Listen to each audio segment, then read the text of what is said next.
What's up, everyone? I am back with another video. Sorry I've been gone for so long. I mean, honestly, you can definitely blame me for it, because if this is your first time hearing my voice or seeing my face, please go check out the other things on my channel currently right now, and it is 2020. And today we are talking about Twin Star Exorcists, which is a anime that I have been currently watching and just finished about maybe a week ago. But we are talking about it today because I'm going to be roasting the shit out of some of these characters. So let's get into it. Now we're gonna start off with Yoto. And I'm gonna show you a picture of his ass right here, because Yoto's ass was fucking crazy. Homeboy had his whole little plan of how he was going to take over the world and become the baddest Kagare in the world or whatever. A Kagare is basically somebody that takes on weird or bad energy and they turn into these monsters. And some of them look more humanistic the more magical energy they consume, but obviously they can vary between Kagare. And we also have Rokuro and Benio and a few other characters that I will be talking about. Some of the minor characters I won't be talking about. If you guys want me to talk about them, I can, but I really just don't have any interest of talking about the minor characters unless they had a big role. But back to Yoto. Yoto, back when Rokuro and Yoto were younger, basically Yoto was going to sacrifice all of Rokuro's friends, including his own friend group, to become Yoto to become a stronger Kagare. But that shit was just wild to me. And when he was explaining it to Rokuro, it was just really unsettling because he didn't give a fuck about his sister. And he was willing to sacrifice his friends to become more powerful. And the reason for it was that he explained to Rokuro that Rokuro was the same as him, and they're basically two sides of the same coin. And Rokuro was like, bro, you're wild. You're wild and you're fucking crazy. And I'm like, yeah, you are wild. Like, you need to go sit your ass down somewhere. But you can't even sit down. You need to be executed, because some of the shit that has taken place in the show itself and how that played out throughout the show, nah, homeboy needed to be cut down a while ago. So no. Yoto was an interesting character to a certain degree, and I did like I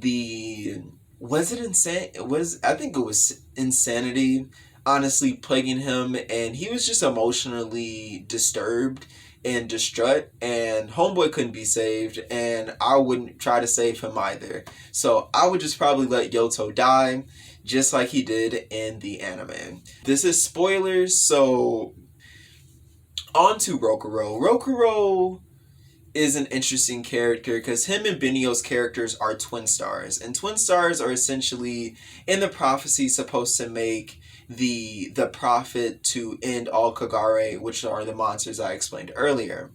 And that's pretty much it. They are to marry, have the child, and that's pretty much it.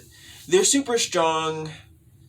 We'll get into that because I have my thoughts on how strong they actually are and why they kept saying they were trying to get stronger but kept getting their asses beat. But maybe it's different in the mangas, but the show didn't do them any fucking favors at all.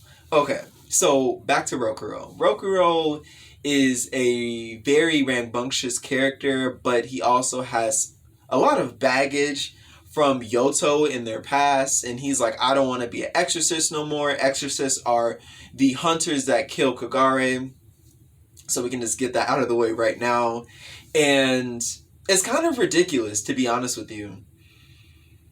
So Rokuro is, I would say he's kind of a fun character. I think sometimes he can come off very cheesy. I think he can come off very Naruto-ish, kind of, but his biggest plot line is him trying to figure out who he is and where he came from. Honestly, I didn't even give a fuck about where he came from, like, later in the series, because I'm just like, at this point, we're like, what, 25, 30 episodes in, he still don't know. I'm pretty sure he learned it at the end, which he was a Kagare, and I guess he was a Yang. I think Benio was Yin and Rokuro was Yang, and that whole situation. But anyways, for me, Rokuro was kind of interesting, kind of not. I don't know. Yeah, no, he didn't do it for me. He made too many promises that I was just like, man, get your ass out of here. Like, we don't want your ass. Him or Benio, to be honest with you. And I understand that he had like issues, but like, gosh, I don't know. There are just times where I'm like, why are you here again? Oh yeah, get your ass out. Moving on to Benio. Benio was a serious character in the beginning, like her personality type, and she was just kind of a no-nonsense character. And she still kind of was throughout the entire series. But there came a time where I'm like, Benio, you want to be a bad bitch, but like, you're giving me very much like, you're a tiny woman. Like, that's the energy that she was giving me.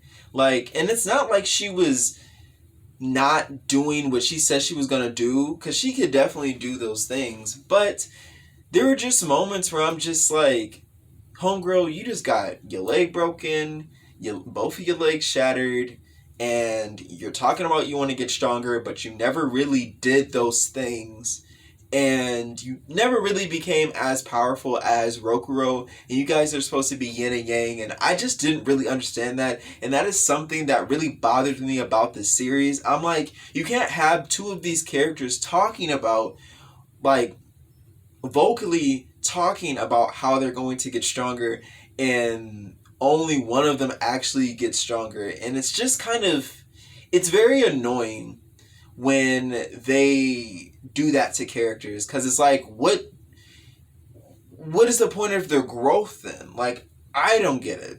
So that's my problem with the show itself. Kanaku, I think his name is Kanaku. Kanaku was honestly one of the best secondary characters that you could honestly have.